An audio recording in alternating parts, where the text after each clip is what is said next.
21 दिसंबर को तेल अवीव का आसमान थर्रा रहा था।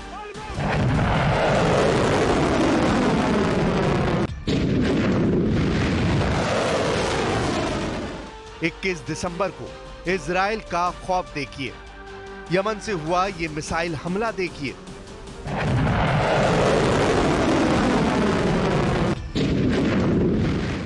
क्योंकि ये मिसाइल अटैक नेतन्याहू बार बार अपनी टीवी स्क्रीन पर देख रहे हैं।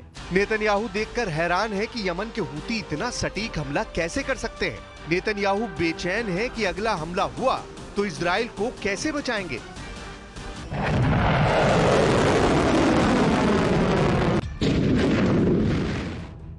क्योंकि 21 दिसंबर को यमन के हूती ने तेल अवीव पर जिस मिसाइल से हमला किया, उसके आगे इजराइल का वर्ल्ड फेमस मिसाइल डिफेंस पूरी तरह फेल हो गया।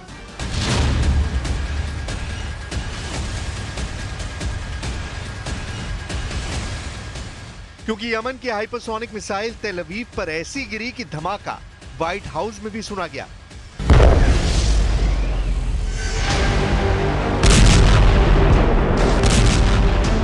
वो इसलिए क्योंकि इजराइल का नया डर 21 दिसंबर नहीं, अब 13 अप्रैल और 1 अक्टूबर वाला अटैक बनने जा रहा है।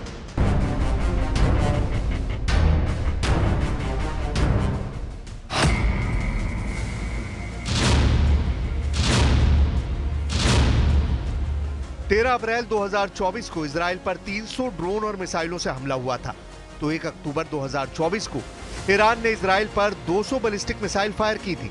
अमेरिका और इजराइल का नया डर यह है कि 13 अप्रैल को इजराइल का एयर डिफेंस जूझता हुआ नजर आया। 1 अक्टूबर को इजराइल का एयर डिफेंस पूरी तरह फेल हो गया और अब 21 दिसंबर को जब यमन से सिर्फ एक मिसाइल फायर हुई, उसे भी इजराइल नहीं रोक पाया। डर यह है कि ईरान ने 13 अप्रैल और 1 अक्टूबर को जो हमला किया, उससे सबक लेकर ईरान ने इजराइल के एयर डिफेंस और मिसाइल डिफेंस की पूरी जानकारी यमन के हूती लड़ाकों तक पहुंचा दी। यही वजह है कि जब यमन ने 21 दिसंबर वाला मिसाइल अटैक किया तो इजराइल का मिसाइल कवच यमन के हमले के आगे नाकाम हो गया।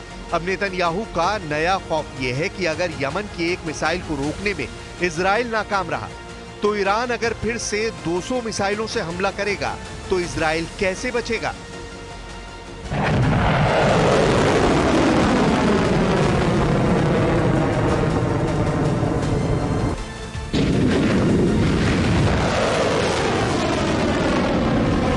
איננו מסירים את עינינו מאיראן שמאיימת להשמיד אותנו, ואנחנו נחושים למנוע מאיראן להשיג נשק גרעיני וגם נשק אחר שיכול לאיים על ערינו ועל יישובינו.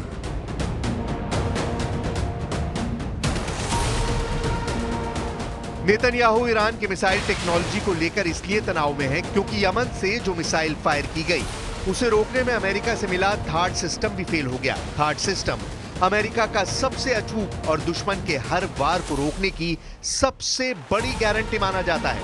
अमेरिका ने यह सिस्टम दुनिया के उन कोनों में तैनात किया हुआ है जहां उसे सबसे ज्यादा खतरा नजर आता है।